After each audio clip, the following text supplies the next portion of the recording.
What is up, everybody? It is Alex from Heavy New York. Here we are back at the Alto in person, and we are here with tattoo artist and writer Lior Cifer. Thank you so much for being here. Thanks for having me. Yeah, it's an honor to have you here. I've seen your work many years, and it's just an honor to be able to talk with you and learn about the method behind the madness. But for a lot of people who do want to learn about who you are and how you've come to be, we of course got your autobiography coming out, Did It My Way, and it's extraordinary. When you are looking back at how much you have done over the years, from living a very nomadic life, being all over the world, apprenticing under Paul Booth as one of his first apprentices, I mean, how would you say, is there a part of you that is still the same artist that you were when you first started at the very beginning, or as we go?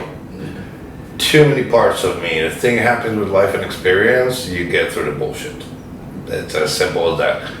And don't get me wrong, I don't suggest to anyone to do this too quick. It's kind of lovely to get a trophy once in life and believe that you really did something for the damn trophy, which a lot of people do, don't get me wrong. But politics is politics, and I realized very soon again, the trophy to this, to that, my parents are happy about it. My trophy is to keep tattooing people and do what I do basically. I don't know, but past anything like that, it's hard, like you said, of what I've done and everything. Dude, life's been nuts. All given from tattooing, from the stuff that when I got back into it in the 90s, to like two questions. A, when you getting a real job? B, if you're a real artist, why the fuck aren't you shit in like a gallery or a museum or whatever? Which I have done some art shows in my life, literally to shut them up. It wasn't anything like I'm a tattooist first and foremost. Tattooist for that matter. Everything I do comes secondary. That's my life decision. It's Yeah. Being a tattoo artist, as somebody who's been doing it for decades at this point, versus like myself who's been tattooing for only 7 months now, it's such a sacred art in the interaction that you have with the people who you tattoo and the art within itself. Has all the people you've encountered also been a massive source of inspiration in addition to seeing the world itself? Honestly, for me, everybody's always asking, like, where do you get your inspiration? The inspiration. You're an artist. We all get that, asked that all the time. Everywhere. Anything. It doesn't like anything in life. From my observation about the way your government runs, to one country or another, the way people function, whatever it is. That's just the way. Which, again, writing this book took me. It was what it was, and the book doesn't end up in me being rich and famous. It doesn't have a happy ending. It's just this has been life. This has been 30 fucking years. I'm 47 now, and I can see it in front of me. What changed to one thing or another? Again, like every other genre. The thing you said about tattoos, yes, I personally am sad that a lot of people got into this industry don't have that respect to it. Okay, they come now. I always say I'm a tattoo artist. I can't just sell you another pair of shoes. It's a little more than that. Inspiration, everything. There's a give and take here. Just so we're clear. My clients give me as much as I give them. I don't do anybody a favor here. It's not about the monetary part of it. It's everything. It's from their little story, what you did for them. It's what they did for you. This is one of the sacred things I love about tattooing. There's a ritual to it. There's something to be learned here on one level or another. Sadly, like I said, a lot of people got into it, don't really necessarily look at it nowadays. It's more like, I do this and it's beautiful and you pay me. The art in tattoos is very important, but it's not the whole thing. It's not the most important thing. If your art is the more important thing to you, buddy, stay on canvas. Not for nothing, you know what I mean? It took me many years to understand that, go in circles, the way I see it. Of course, everybody deserves great tattoos. But if you got to the level, dude, I have amazing tattoos by a couple artists that I hate. That's the worst feeling in the world. Yeah. So, as far as I see it, I can promise you that when I tattoo, you're going to go through the experience, because I'm not tattooing as a tattoo artist. I'm trying to give you what I want to feel when I get tattooed. That is my main thing here, you know what I mean? Yeah, well, I think because a lot of people would say as a tattoo artist, it's not just about the art and, the having that on your body, but it is also an experience getting tattooed. You are with your client for hours on end. But I feel like you as an artist, it's so extraordinary because you have a persona and a means of expressing yourself. I didn't know this until very recently, but I saw you a long time ago, and it was on the cover of Deicide's, one of Deicide's albums. Yeah, that's been nuts. Yeah, you could say that again. I got in trouble on Satanic Scare early 90s in Israel for posters of the same band, like full on trouble. Dude, I got investigated for some murder and running satanic cult, like Satanic Scare. That went global. And here I am, X amount of years later, on their damn fucking cover. So yeah, life's been, Yeah. Do you feel though like that, as an artist, that there is also a persona that you like? Because in the end, while we're all artists, we all have our means of expression. In the end, I heard this as a quote. We all still go to the grocery store. We all got bills today. We all piss shit. Yep. Yes. So is there a means of separating who Lior is from when you're behind the machine versus when you are behind closed doors, for lack of better words? For me, no. 100% no. It's...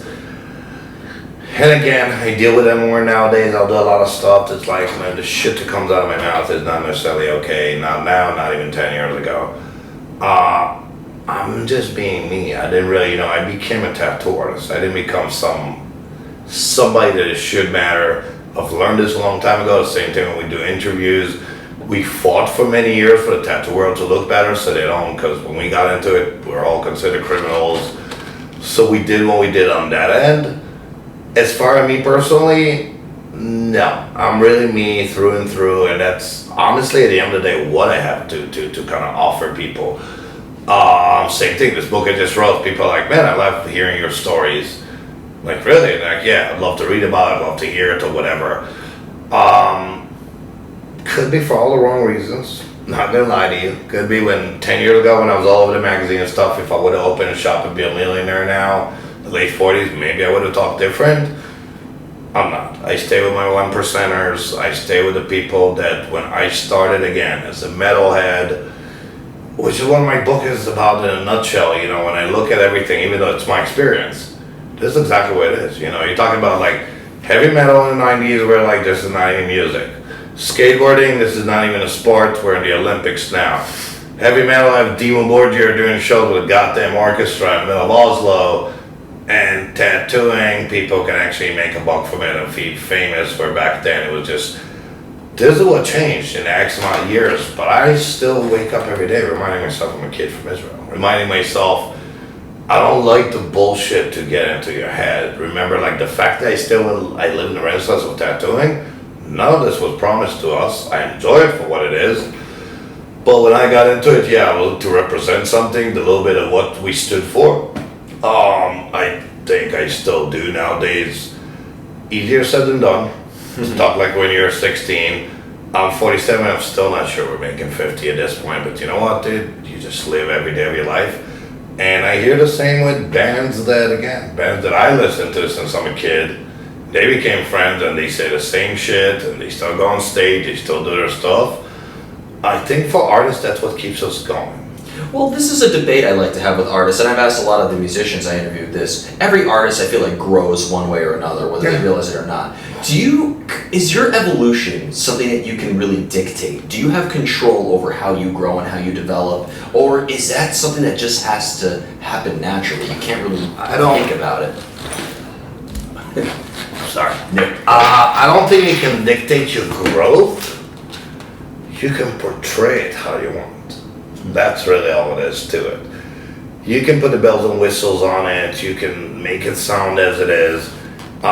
Same thing. I said in my book, I said to every friend that I ever met, dude, I can write my book like me, fucking me. Lior did this and Lior did that. Dude, Lior didn't do shit.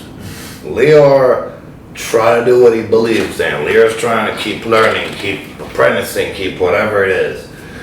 Every time I went on some sort of a big boat ride, the boat crashed. So we made a raft, and I'm not one to just sit there and drown. I will make a raft and go to some next shore, and the hope will bring us to a better place. So happened with ex-wife in Florida, brought me here and become Paul's apprentice, and yes, I was his first ever apprentice. So happened with Paul, lost his plus for a minute, and kind of like had it break in my head for one thing or another that I knew and go on my own, dude, I never want to go on my own. Otherwise, I would have stayed with Paul till the rest of my life. That being said, you look at it in hindsight, I'm like, dude, you made me Lior Cifer. You basically gave me the goodbye I needed because I wouldn't have done it on my own, but because you rattled the boat fucking broke. That's basically all was to it, and you make what you make out of it. So where we go or how we can do it, no, at the end you can write it as if you want to portray it to people. In my opinion, everybody has something to do with everything. Guys don't always hate hearing it, so my opinion, because I'm juvenile and it's just my freaking opinion, so who cares? Buddy, homeboy burning your churches and doing a murder, help your scene. No matter how good your music was, he put you on the map. You're an artist, and you know how this works. I hate to admit it, but there's phenomenal artists out there that me and you don't even know about. One of the best things Paul Booth taught me in life, he goes, Lior, 50% of life is a carnival. For what that means, and I'm like, 100%. This is exactly what you just start tattooing X amount of months ago, you're doing your art for many years. Same thing, what pushed you to do it, dude? Didn't you get the memo? We're starving artists, we're not, there's a gazillion of us now, and there's a gazillion people that go on AI and you won't even know that they don't do shit, and they're still gonna take your work. So, you make your decision. Yeah. That's pretty much. And when I first started, you gave me some of the best words of wisdom that I still stick with, and that's your apprenticeship never ends. You're always going to be an apprentice, and I think just keeping that in the back of your mind, because an artist will always be learning. I mean, we as people are always learning. Dude, we're also human beings. We're the worst animal in the world. Talk is easy. I understand. We all talk one way or another, one age or another, one point in your career or another, whatever it may be. I believe that we all have shit to learn because that's how I grew up. That's how we used to be taught. That's you know what I mean? There is always to learn. That being said, you can take a look around you. Again, easy come, easy go, like many things. A lot of people nowadays, I said in an interview earlier, and it was like a lot of people nowadays go, oh, I'm done with my apprenticeship. Me being me, dude, I've done 2 professional apprenticeships, 11 and a half years out of the first 13 years I was tattooing. Anybody that tells me this, I go, cool, did you get a freaking document? Now this is a joke for me, because the answer used to be, of course not, who the fuck, this is not college. That being said, you tattoo now, you guys do get a freaking document now. So, it is what it is, but that being said, dude, again, do you want to look at your document and be happy about it and think you've reached the top of the mountain, you do you? In reality, no. There's always more to learn, there's always more to bring to the table, and I think it's boring if you don't, not for nothing. It's kind of like... Yeah, a college diploma doesn't mean you're smart, and a certificate doesn't mean that you... No, I mean, you're smart same way, dude. You can go to fucking middle of Harlem, Bronx, or whatever, see what street smart is all about. None of those guys have diploma, vice versa, right? Exactly. Smart in my shit is like, you know how to surf that wave. Little wave, big wave, you know how to, kind of like Renaissance man. Like, you don't need to be a freaking superintendent to know how to put a screw in your wall, you know what I mean? But the world you live in now is not too far off from, like, people lose their rubber band for a tattoo machine, like, you call a tattoo guy? I'm like, buddy, it's a rubber band. It's not a tattoo rubber band. But it is what it is. This is just, Coming, from Israel to Miami to Europe, traveling here in New York, and, being involved in multiple scenes and experiencing, from your interaction with different clients, there's obviously the world around you has been a massive inspiration. As you said, the inspiration's everywhere. But in the end, there's also a lot that comes from within. I feel like we are our own world inside. Does a lot of what maybe we're going to be reading about in Did It My Way, are we going to also be learning about, because you're very spiritual, you've had a lot of spiritual enlightenments, there's got to be a lot of stuff that has come from within that has inspired you. It is. I wouldn't call it spiritual because I'm really against all that shit. I wouldn't be if they came. I keep asking. Everything is again, I was asked that before too, what makes one thing or another? What makes you? Everything, every little thing in your life, the older, and again, you're still younger too. But you start understanding even at your age now how this works. How one day you go, huh, like something hits home 20 years later. You just never thought about like that. You're like, oh, no wonder I do this or that. Sitting with Hellhammer and a bunch of other friends, they're older than me. And we all said that at the end of the day. We're like, we all didn't want to be our dad. We're all our dad. It's like this little shit inside of us. This little shit that I'm like, my ex was like, dude, you're totally an Israeli. I'm like, the fuck are you talking about? I hate those people. And she goes, I was like, oh, you motherfucker. That's exactly what's like, it's exactly what it is. That's what makes it, yeah, no, you bring your thing to the table. You know, I've learned psychology years ago. They tell you in psychology, one of the ABC of it, like the way you think is your art. It's already why it's your art. It's your point of view of it. You want to go deeper? Why that point of view? Yeah, again, why? Because I grew up in one place or another. Because my parents were one thing or another. You know, same way you see here, people grow up in the hood or grow up in a little more suburbia, and what become of them. Years later, you're like, I'm starting to understand why 1, 2, 3 connect and what, you know what I mean? As an artist, yeah, of course we bring a lot to the table. And again, I don't want to be the old guy to tell you that, but this is one of those things that hurt me, that a lot of tattoo artists nowadays miss the plot. And I'm like, it became available, you learned it on the internet, or whatever it is that you didn't learn there properly. Okay, whatever, something did not get embedded in you, the same way you think it's okay for you to tattoo without tattoos. You're missing a point. You're missing little things that should come from you. Again, have tattoos. Know what the world is even seeing tattoos. How do they respond? Blah, blah, blah, blah. Little things beyond the art. Little responsibility beyond the art. See, like, we did it back in the day a little more gradual, so we saw from one thing to another what happened. What happened when I got my hand tattoo, what happened when I got my neck tattoo. Doesn't matter what era. It was a jump. It was a little different than just having the one tattoo in your arm. I think all that comes all together to what we bring them in tattoos, you know what I mean? Or what you bring to the table. Same thing, if you came as a fine artist, then you have some pointers and observation that they won't. And that's really what makes everybody unique here.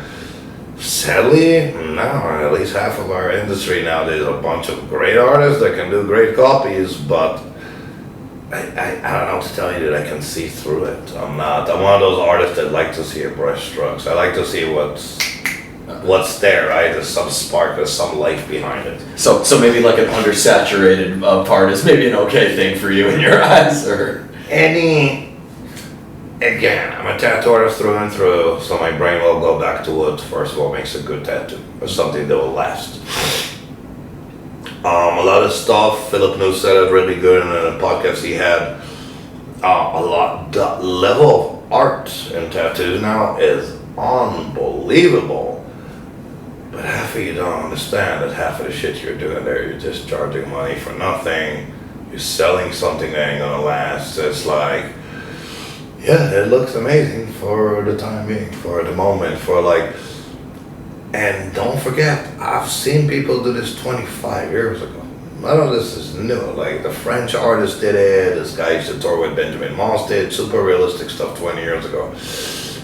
One vacation to the Bahamas. That's really all that takes. And the whole thing is... That to me is like, so I started tattooing a lot of people now, and I feel like, but you know, the oldest tattoo I've done is 7 months, and I'm wondering now, like at 5-10 years from now. Again, how many years you're an artist now? How many years you delve in other arts? 30, as long as I've been alive.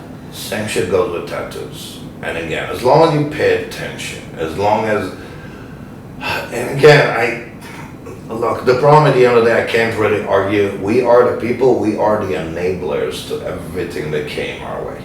That's bottom line. If a kid has, and again, I keep saying kid just because a younger generation, that kid could be my age. It's like Rick and Morty, like, yeah, you're all same age. If a younger artist, or a newer artist for that matter, he lives in nowadays thing, dude, and if you don't have 100,000 followers, you're gonna get more shit for that. I have literally worked for a couple of studios. They wouldn't let me publish my shit because they didn't have the filter on it. this is how we do it. And I go, okay, you're right, it's older pictures, da da da. Because A, magazine ain't gonna pick it up now either, if you don't have the filter, this is really where we are. And B, they're like, oh no, I don't even know what they're trying to represent here. But I'm like, buddy, I can't imagine if they see my shitty picture with a freaking back piece that's healed for 10 years or a sleeve. That if that's the client you want to deal with, they're obviously, I give you the benefit of the doubt that you're smart enough to see it's a good tattoo, and we both know it looks good in real life. But no, this is how much attention we pay to it now, that some of those artists don't know, they're trying to get following, they're trying to get whatever. They're forced to already focus on stuff that they shouldn't, such as how many followers I have or whatever it may be. So this generation is a little different of how that works, you know what I mean, or what do you do? So I can't really deny it. That being said, yeah man, you should focus, like you tattooed for 7 months. We used to say it, or I still say it, you know, and again, I say a lot of stuff between lines, it's not exactly word by word, but the saying used to be, how will you tattoo? Always think how will tattoo you look in 10 years. That's lovely. Then I was tattooing finally 10 years. Yeah, but 10 years later, that's tattoos when I just started, so that doesn't mean shit. 20 years. 20 years mark for me was the eye-opener. And I was like, here we are. I was already tattooing for 10 years, and now they're healed for 10 years. And I reevaluated everything I ever did. From the lines I did, to the shading I did, to the techniques I did, to the soap I was using. Doesn't matter. 20 years later, I was like, now I could be a real, go to Japanese guys, dude. That's like 20, 30 year apprenticeship. That's, if you want to be a real hori, it's 20 or 30 years. And I'm not going to say this to anybody young, because dude, I'm not Japanese either, and if you would have told me that ahead of time, maybe I would have told you no. But now that I'm there, I understand why. You know, same thing I said, you listen to bands, you listen to shit, dude. I've heard a lot from Iron Maiden to Slayer. I've seen clips of them, first show ever, late 70s, early 80s. They were just as good from day one. This was no joke. But you can hear that they matured. Oh, absolutely. You know what I mean? Absolutely. And look, you have bands that, you know, kind of stick with the formula, like, you know, a death metal band. Even if they stick with a formula, you can hear. And again, it's stuff that, I'm not gonna lie to you, I'm not one of those artists to even pinpoint what that is. It's really beyond me.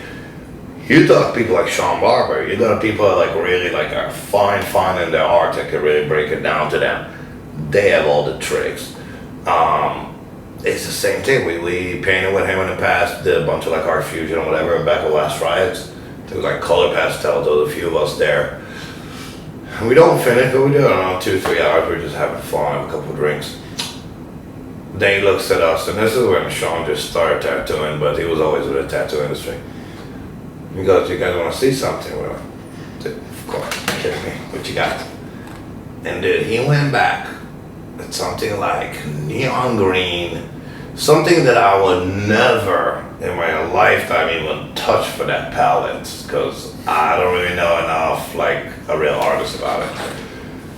1, 2, 3, literally 2 touches on each thing, and the thing went. You know, I was like, the fuck did you just do? Dude, it became like as if you just press the button on your computer and make it 3D. Because of a couple, because he knows the tricks. He knows from the composition to where your eye need to go to complement the other shit.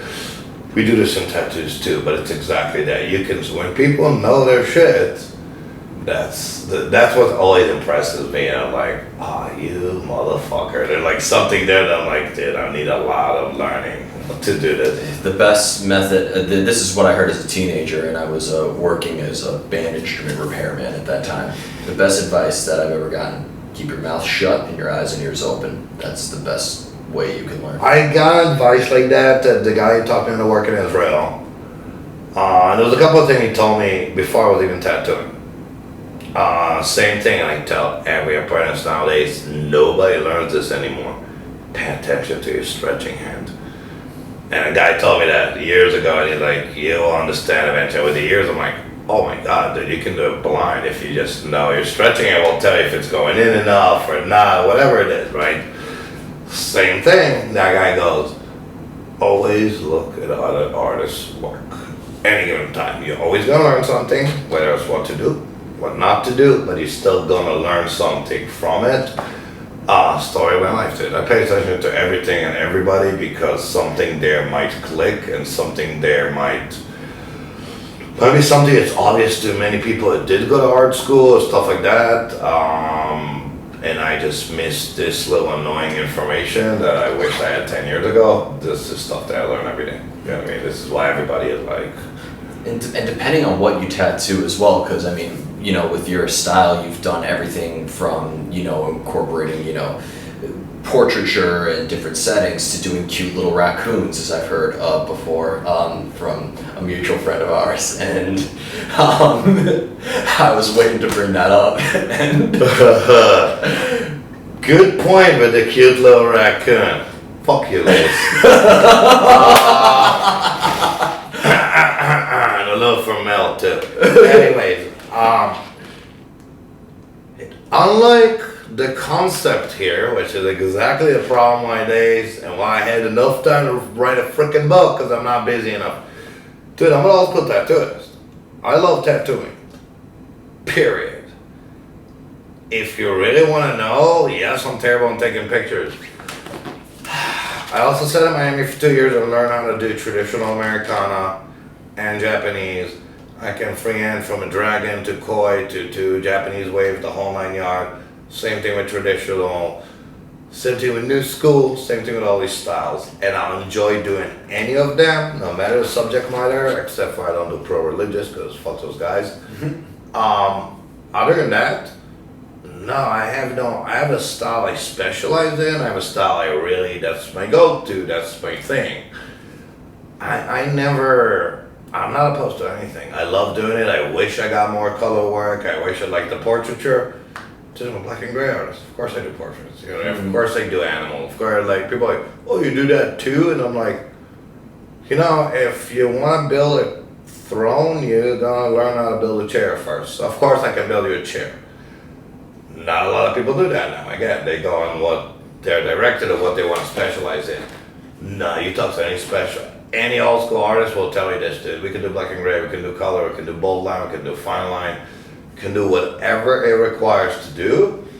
If you come to us to what we specialize even more, even better, I have the ability to make everything evil. That is the one special thing. I love that. You need to make that as a t-shirt or like maybe have that in like the liner notes. I have the ability to make anything evil. I know. I just did a podcast the other day and literally ended it in something along the line of like, does anything you ever want to get tattooed and it was too much for everybody?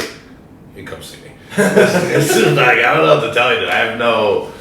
I do what I do, which is why I attracted, they always do this. How do you hook up with Nico Klaus, the Cannibal of Paris? How do you hook up with all these bands? I'm like, if you name yourself Lucifer, you will attract the right, you know, which is again the same thing. Yeah, it's not that I believe in one thing or another, but I know what I'm for and I'm horror and everything else, and that's what we do, you know. Satan sells. So things go better with Satan, yes. Yeah, I mean, that's really what it is. Satan and sex, those two things are the best. I know. If I can just only fucking combine the two, I would, but I don't know if I'm.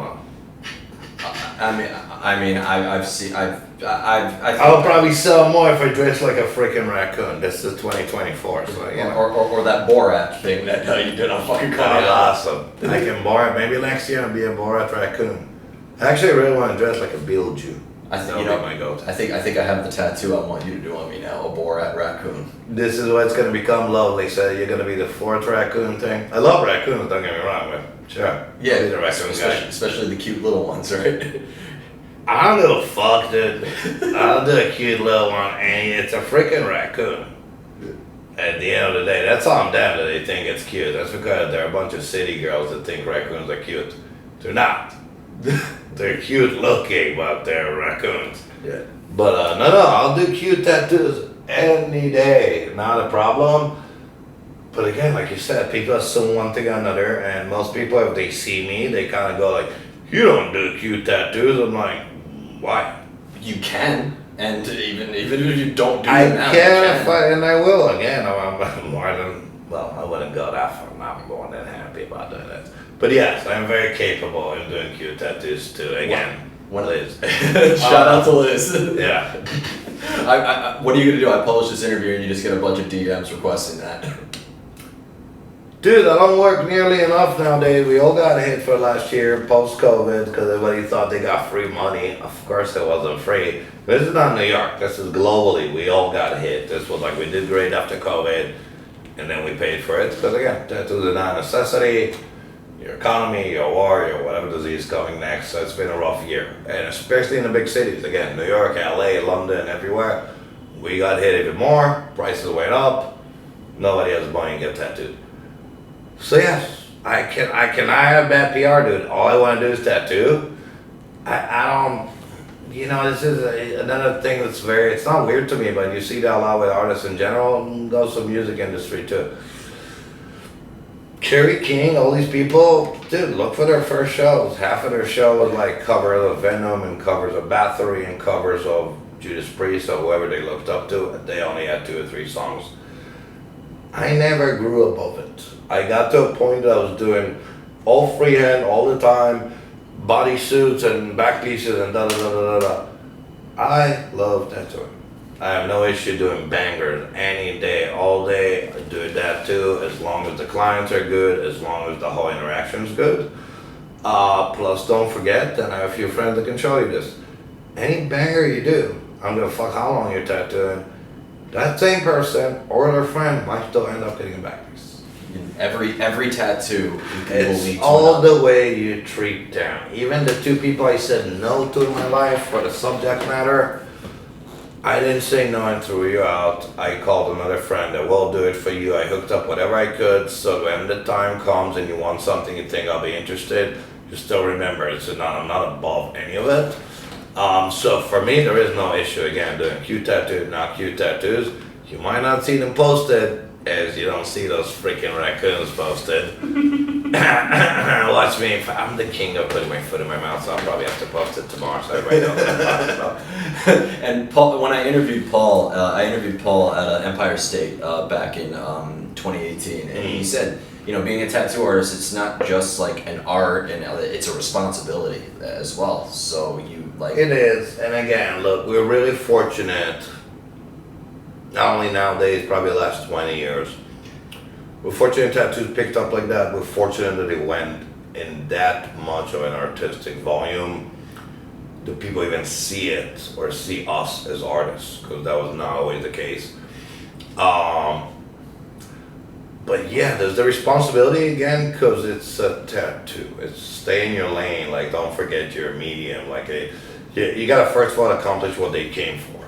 So yeah, if you work with your people, you work with your clients, like every business, there's a big part of it of what you're doing there. A lot of people nowadays, like I said, you have 2 articles, you book for X amount a month. Oh no, I don't have time for this shit now. This shit now and that client now is the reason that the people even let you practice when you started and da da da da da da. A lot of people forget it really quick. For us as tattooists, I never forget it, because that same person in the door now, even though I do technically have a name, this doesn't mean shit. That could be the same thing like when I started. It could be somebody did a tattoo and I treated well. How do you think I got people who first let me do portraits, or first let me do one of your designs? It was all from stuff like that. It was all from people you tattooed or hung out with, and eventually they go. I have people, it's not even their style. Like, man, but I've been getting tattooed for you for years. I want to let you do something that's fully you.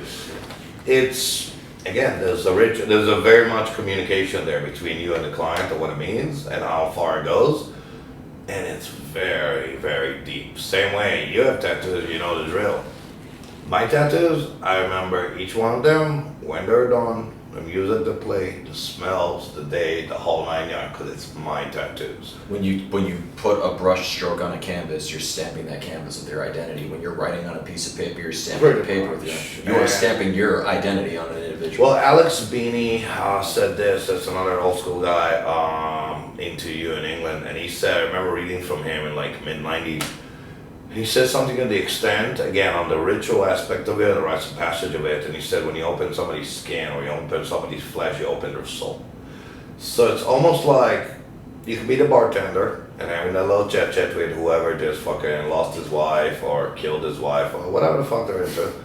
And have some sort of like, wow, haha, I'm halfway being like a shrink here. I've lived with bartenders before.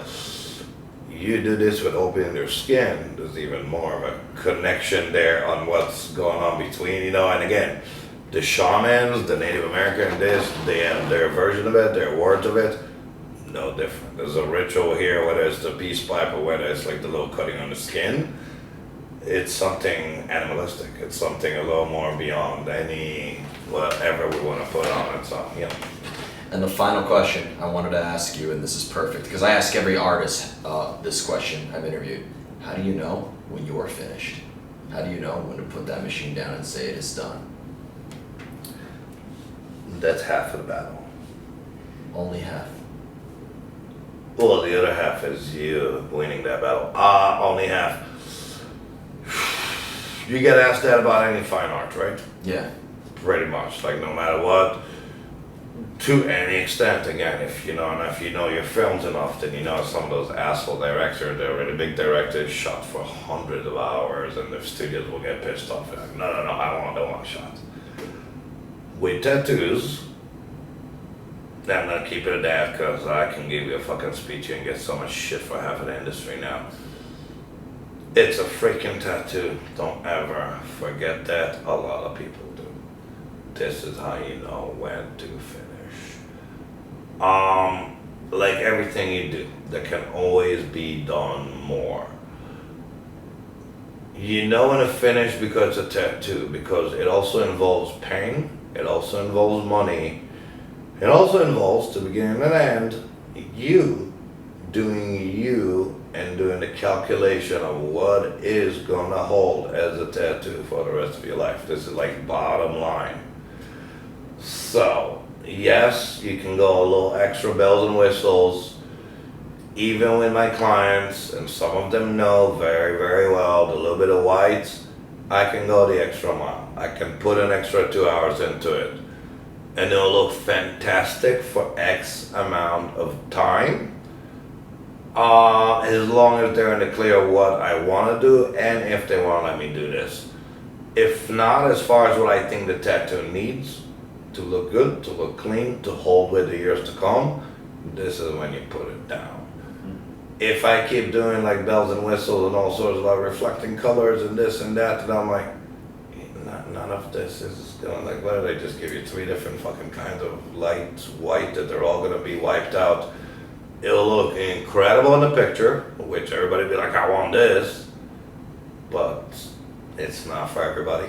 That's really the point. Put it down is really, you have tattoos on you. When you think the tattoo is done, again, I think a little more old school approach here. I'm a little more efficient. When I do my tattoos, I will let you know off the bat. I'm efficient, I can get an X amount of time. Guy Hutchison said in a very nice way years ago, he goes, do you want a $200 version, the $400 version, or the $1,000 version? They're all gonna be great tattoos. Which version do you want? Do you want the Ferrari? I can go all out. But I'm telling you right now what this is entail and what you will get. Because I'm a tattoo artist, I'm efficient enough to do your tattoo and be like, here's a great tattoo. If you give me the opportunity, I can make it even more phenomenal, but I leave it up to the client on that end. So. Fair enough. And also, anybody watching this, when an artist says 5 minutes, it's never 5 minutes. It's when they'll be done in 5 minutes. That's never the case. Tattoo artist 5 minutes is like a baker's fucking dozen. We're in our own time zones. And I'll tell you what, my favorite thing in all this is when we believe in our own bullshit. Which happens more often. Buddy, it happens more often than not. My favorite, you want a good, but it's not my book because there's only that much I talk about. Bob Tyrrell getting his stomach done by Paul Booth years ago. It's in the old shop on 4th Street, so that must be, oh my god, it's at least 18, 19 years ago. Wow. Yeah, fuck. So he tattooed his whole stomach. He's this big Viking. I think there's some biomech there. There's a big Viking holding a girl's hand with a gauntlet. Dude, the gauntlet alone, that's all metal. That's a bunch of whites. Viking has a big fucking beard. Huge horns off a helmet. Like, shoot. Worked some Bob for a good 6 hours. Bob used to be good like that. He would sit for fucking days on end. But then Tyrell's already tattooing for a few years, so you know the drill. Then Paul goes, 5 more minutes, white. Do you understand what I just described to you? If physically it's impossible for you to do 5 minute white, unless you literally pull one of those rubber and ended of like the dot over here, dot over there, and nothing else. This is not the way Paul did it, definitely not the way I do it. When we go home with the wife, you let us do it, and we can do more textures with it. 1 hour? I've never did Bob was like as red as a tomato, and he's like, ugh, and this is the front too, not a good area. And all like, I'm like cracking my ass off, and I'm like, you're a tattoo artist. Why would you believe him? You don't fucking stand to your 5 minutes. What do you think? Because it's you in the chair now? I've seen so many artists do it. Jimmy D'Alessio did my chest, and he's like, oh, 5 minutes. I'm like, listen, kid. You tattoo what, 10 years now? I'm like, nice try. I'm gonna tell you what, we'll play. I'll give you 15. 20 minutes later, I'm like, alright, buddy, you better start. You can do white next time. Enough. But yeah, we all do that. I go down 5. This we should have shirts about, because that's definitely the tattoo artist thing. Yeah, our 5 minute white. Absolutely. So before we go, I want to thank you so much for your time and for telling me your story and your process. Thanks for having me. Yeah, of course. It's truly an honor and inspiration. Is there just some, with the release of Did It My Way, where can people find it, and what else? Is there anything else you'd like to plug? It's all self-published now, so it's pretty much going through me. We're talking about it like Wednesday now. By Saturday, I'll have my final cut, so Sunday it's going to publish, I don't know, 50 or 100 books, whatever I need to first of all get it in my hand. I'm doing kind of pre-sales now to be able to fund it. Really reaching out to me. It's either liorcifer.com on my website. There's a link to my email. Instagram, Lior Cifer _Infernum. Or Lior Cifer on Facebook. And make sure it's me, because I got hacked up the ass before. But yeah, I'm like, Zelle and Venmo and whatever the fuck, and I'm doing kind of like pre-sales and doing that. I'm doing pre-sales with benefit if some people want art on top of it or money towards getting tattooed, whatever it may be. But yeah, pretty much just reach out to me. And like tell everybody, if you can't reach out to me, Hustle Water Tattoo Gallery, they can reach out to me. That's where I work now, so easy enough. Hell yeah. Well, thank you so much, everybody. Lior Cifer. This is Alex from Heavy Metal. Oh yeah, and don't forget to thank Satan. Oh, can't forget that. And we'll see you next time on Heavy New York.